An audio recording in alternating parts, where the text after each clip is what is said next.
Join me on a tour of the celebrity graves of Forest Lawn Cemetery near Palm Springs.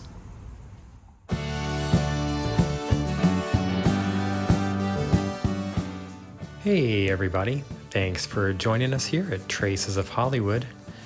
As I mentioned, today I'll be taking you on a tour of Forest Lawn Cemetery in the Palm Springs suburb of Cathedral City.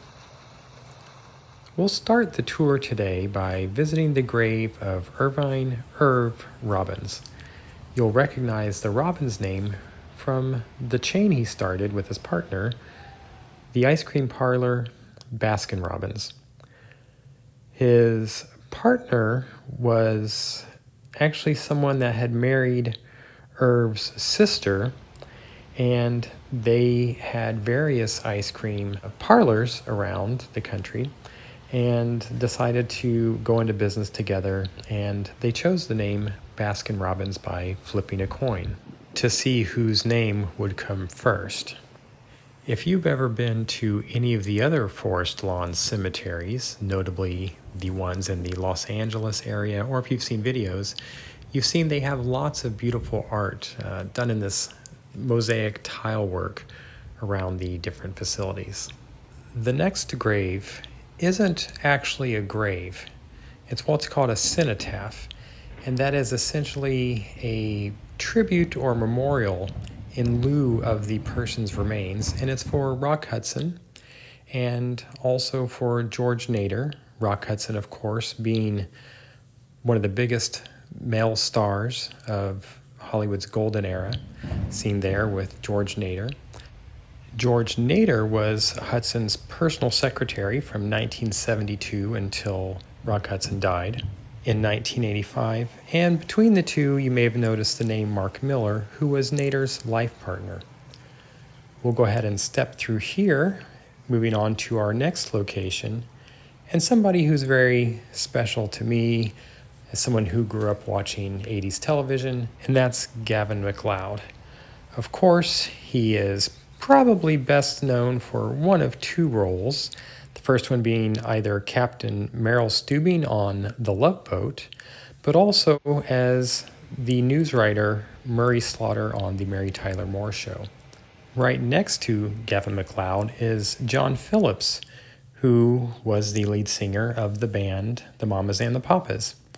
California Dreamin', plenty of really famous songs. John, through various marriages to different women, had some famous children, Mackenzie Phillips, China Phillips from Wilson Phillips, the band, and the actress Bijou Phillips. Next up is another big celebrity who is basically royalty in Palm Springs, and that's Dinah Shore. There's a bridge, there's streets named after her here, and she became popular as a big band singer originally in the 40s, and then went on, of course, to be an actress, television personality, films, and even had her own television show, The Dinah Shore Show.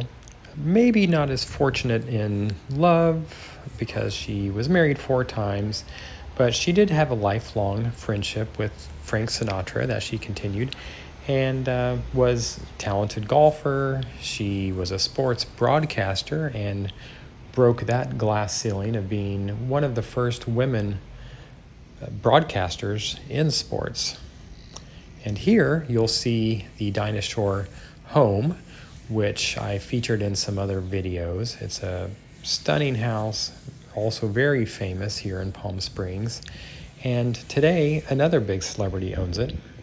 You might remember this home. We drove past it in the Albert Frey video because it's just down the street from the Hermosa Apartments. But today it is the part-time residence of Leonardo DiCaprio.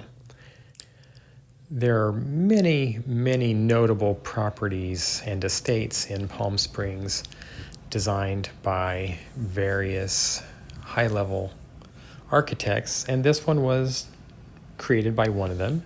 It's a Donald Wexler design, built in 1964, and has 6 bedrooms, 7.5 baths, a main house, a guest house overlooking a pool, And I'm sure you can agree that it is a really stunning estate. Leonardo DiCaprio has kept it very true to form, and I haven't noticed any major changes to the exterior since he's bought this home. Here we're looking towards the gravesite of Dinah Shore to show you where it is in relation to one of her husbands, George Montgomery. Montgomery was very famous for playing lots of Old West characters and TV shows and films with Gene Autry. He was in Lone Ranger films, Davey, Crockett. But in addition to that, he was a very famous sculptor. He made furniture. A lot of his pieces are in the Palm Springs Art Museum collection. We'll switch gears pretty dramatically and move to the grave of Michael Rizzitello, who is a Canadian mobster that moved to New York City, worked with the Colombo crime family as a hired gun, and basically was involved in a lot of bad stuff. He was eventually arrested after some involvement with the Los Angeles crime family and passed away while he was in custody. So next to Michael Rizzitello is Ken Venturi, who was a notable PGA pro golfer, but later was the longest-serving analyst in sports broadcasting history for CBS Sports. So if you'll head over here with me, we'll see the grave of a Golden Globe winner, an Emmy Award winner. She has a star on the Hollywood Walk of Fame, an Academy Award winner, and many people know her as the first wife of former President Ronald Reagan. They met when they were both actors.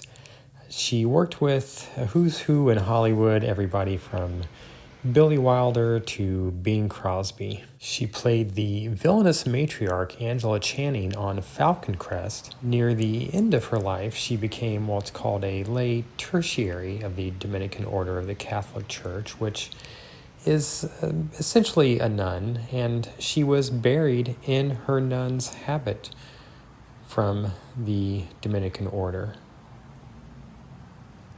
And we are walking around on the second floor of one of the chapels here at Forest Lawn. And if we walk over here and look through this archway, we'll look towards the north across Ramon Road, which is one of the main thoroughfares in Palm Springs. And you'll see Desert Memorial Park. And you'll recognize that from the video that I did about Suzanne Summers and her burial site with the grave update. And Desert Memorial is also where Frank Sinatra and Sonny Bono are buried. I hope you enjoyed this tour of Forest Lawn in Palm Springs. And there's plenty of more celebrities here, so we'll do another video and catch up with the rest of them. As always, thanks for coming along for the tour, and let me know in the comments what else you would like to see. And if you can, go ahead and subscribe. It'll really help the channel grow. Thanks a lot.